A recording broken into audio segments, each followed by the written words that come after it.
ای نام تو بهترین سرآغاز، بی نام تو نامه کی کنم باز.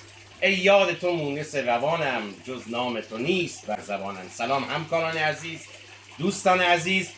تبلت آوردیم با قیمت نوکیا، میخوایم باز کنیم. فقط دقت داشته باشید، موبایل بزرگ دوره همی.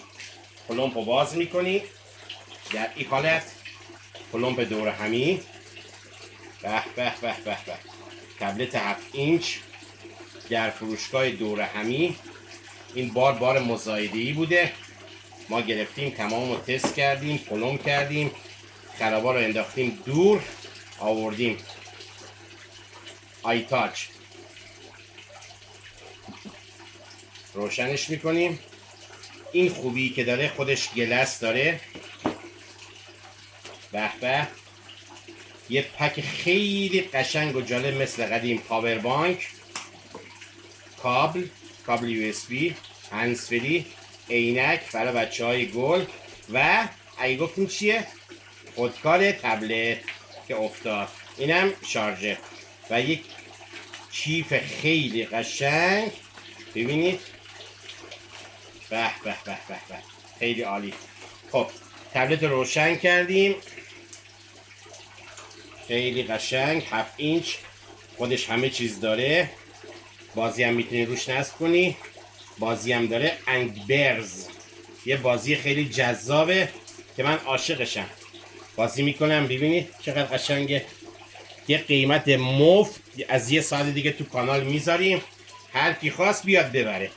ببینید اصلا این بازی خودش سرگرم کننده است. 2 سیم کارت است، مموری هم میخوره. آ آ آ 2 تا سیم کارت میخوره، یه مموری میخوره. 7 اینچه، رام عرض به خدمت شما یک، حافظه 16 است. ببینید درش هم در این حالت بسته میشه راحت.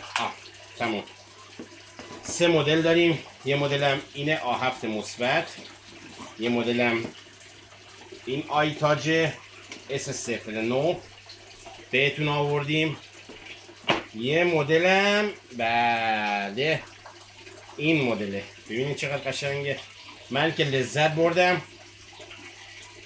این بازی هاست، 7 اینچه. بیا بیرون. ببینید خیلی عالی، خیلی قشنگ و مشخصات بهتون میخونم. اینجا هم نوشته 7 اینچ 4G، باتری 3000، میتونید باتریش هم عوض کنید اگه دوست داشتید. 1 گیگ رام و 8 گیگ حافظه. من اون موقع گفتم 16، مال بقیه تبلت هاست. و دیگه چی بگم، عینک هم که داره، همه چیز داره. از یه ساعت دیگه هم تو کانال میذاریم، همکاران عزیز بیان ببرن که خیلی عالیه. تنظیماتش هم فوق‌العاده عالی.